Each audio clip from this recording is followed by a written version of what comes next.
திருவள்ளுவரின் வழியில் வாழ்ந்து வாழ்வின் உன்னத நிலையினை அடைய திருக்குறளோடு நாம் என்னும் இந்த நிகழ்விலே இணைந்திருக்கின்ற உங்கள் அனைவருக்கும் முதற்கண் வணக்கம். குறள் எண் 1039. அதிகாரம் உழவு. ஒரு குறுநில மன்னரது அவையில் உழவு நிலையினை பற்றிய உரையாடல் நிகழ்ந்தது. பல இடங்களிலிருந்தும் நிலக்கிழார் பலர் வந்திருந்தனர்.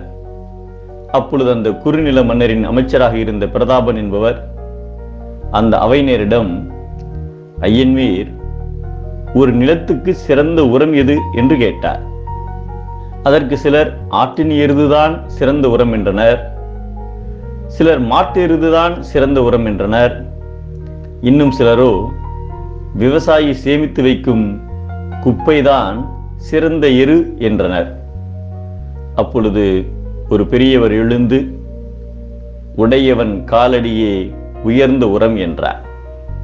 விவசாய நிலத்திற்கு உரிமையாளர் தினமும் சென்று நிலத்தில் உள்ள குறைபாடுகளை நிவர்த்தி செய்யாவிட்டால் அந்நிலத்தில் எவ்வளவு உரமிட்டாலும் பயிர் செழித்து வளராது. எனவே விவசாய நிலத்தின் உரிமையாளரின் காலடிதான் அந்நிலத்திற்கு மிகச்சிறந்த உரம் என்றார் அந்த பெரியவர். அனைவரும் அச்செய்தியை ஆமோதித்ததோடு அப்பெரியவரை பாராட்டினர்.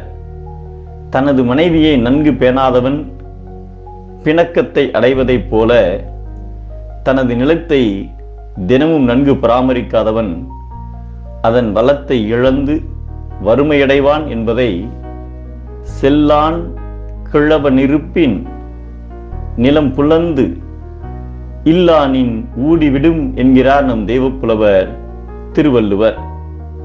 மனைவியை பேணுதல் மதிப்பு, நிலத்தினை பேணுதல் சிறப்பு.